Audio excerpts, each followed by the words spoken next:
Hello family, United Uncle here. It's been long since you heard from me. As you all know, December period, time for us to relax, see family, things like that. I know a lot of people, especially on YouTube or on these social media platforms, they check quality, sound, quality as in video quality, the quality in sound. But I believe you're not getting any of those on this video. But I know I've got quality in terms of content.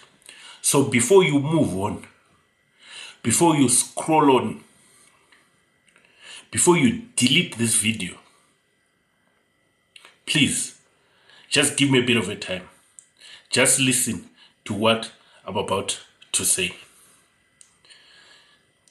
The main topic is about the problems. Who are the chief culprits at Manchester United? Let me start. We all know about the Glazer family. There's nothing new there. The Glazer family have been a problem. They brought in a British national, Sir Jim, who didn't have enough money to buy the whole club. So they thought if they can take a British national, a non-billionaire, Sir Jim, the owner of Ineos Group, it will be easy for everyone to fall for the trap. Believe you me, people were supporting Ineos. Everyone was Ineos in. But as I record this video, everyone is now Ineos out. Sir Jim is a very intelligent guy. Very intelligent guy. He's not a billionaire by mistake. But his strategy doesn't work when it comes to football. His long-term approach doesn't work when it comes to football or soccer, depending on the country you're watching this video from. Please, if you've stayed this long, don't forget to share this video. Don't mind the video quality, the audio quality. Just listen to what I'm about to say. Sir Jim have been the chief culprit. He employed like-minded people, soft-spoken,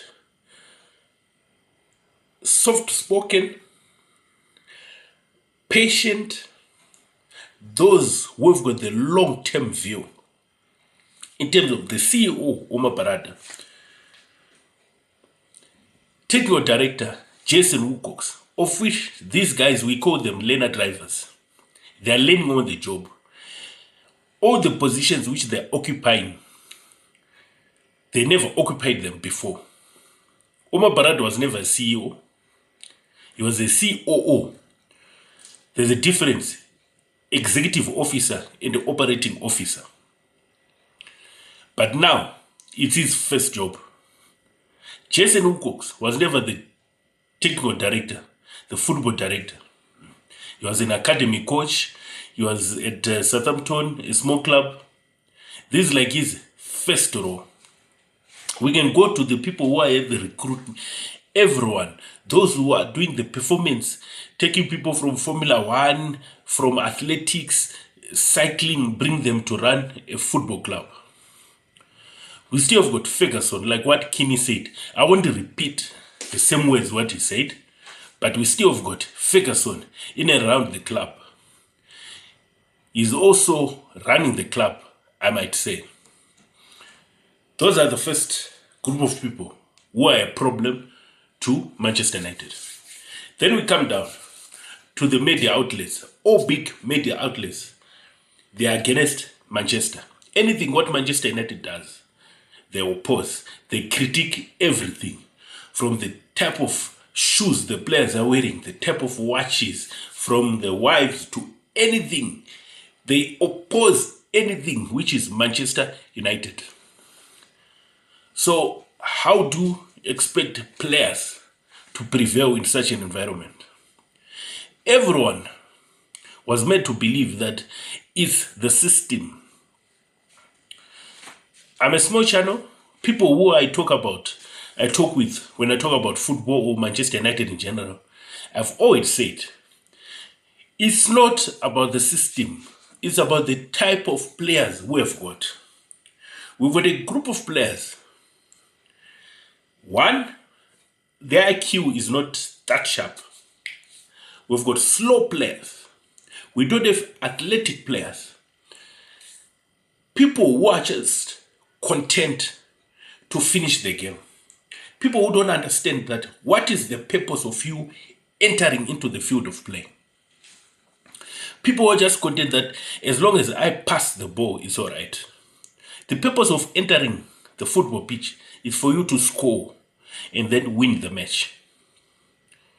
We've got the likes of Dallo, very slow, takes his time to take throw-ins. Even Martinez, chief culprit, very slow. I know they say he's calm, composure, whatever, but his composure is also costing us because he slows the pace of the game. Alongside Luke Shaw, the same, Patrick Dogu, the list is endless. They told us, you need to bring in the junior teams, the junior players. Example, Maino. If you don't play Maino, it means you don't know what you're doing. Maino have started the Grimsby game. In the Carabao Cup, we lost that match. Maino have started the FA Cup game against Brighton. We lost that match.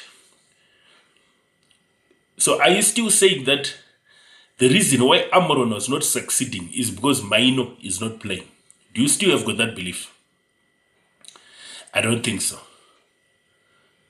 I don't think so.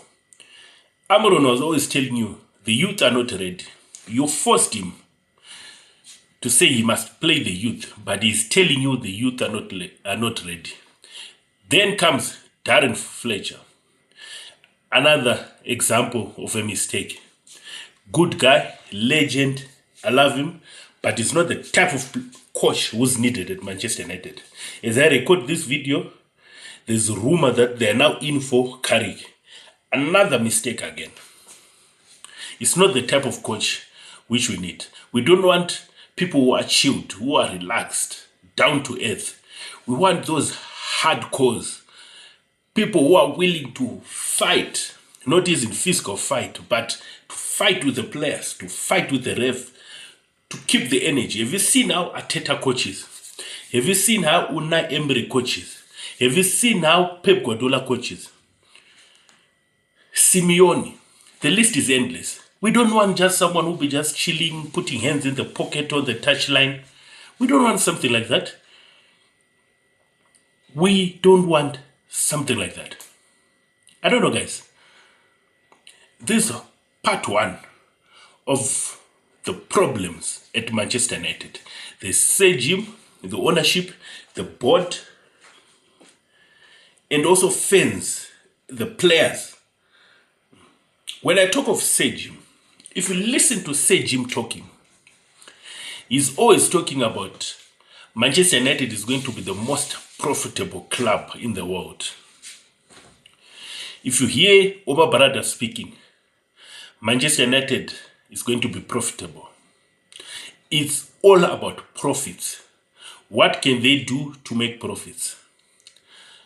So in the process of making profits, they're buying a lot of kids, a lot of young players, so that they just train them at Carrington, they move them on.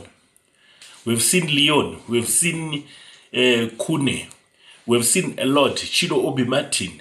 There's a lot of junior, there's this guy who came now, Enzo Beig. There's that one who they just signed from from Colombia. There's a lot of young players which they are signing, which are not ready now. Because they use what they call is the long-term approach. Manchester United is not ready for a long-term approach. We want results now. If you look at the likes of Arsenal, the likes of Man City. Man City just bought Semenyo. They've got a lot of attacking players. They've got Doki on the wing. They've got that Brazilian guy on the wing. They've got Foden, Bernardo Silva. Oscar Bob. The list is endless. Haaland. A lot of attacking players. Mamouche. But they just bought in Semenyo. Because they understand. You need the results now. Arteta is looking at bringing firepower again. He's looking at investing in his club. Liverpool are looking at doing the same. Aston Villa, they're looking at doing the same. But guess what? Manchester United, they just chilled. They're saying, wait for the summer. We're out of the FA Cup. We're out of the Carabao Cup. This season, we're going to play maximum of 40 games, the lowest ever. Because we're not playing in Europe. We're not playing in the FA Cup. We're not playing in Carabao Cup.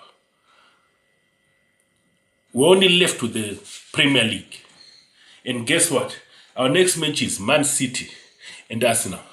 What do you expect from those games? Whoever the coach might be.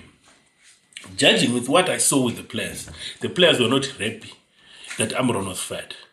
This is the part 1. Just give me a bit of time. I'm going to give you a part 2. Who I think is a problem. Please share this video. Don't tell me about quality. Just share this video. If you understand what I'm saying, or if you believe I'm talking sense, even if I'm not talking sense, just share this video. Just drop a comment. Tell me what I left out. This is your United Uncle. Thank you.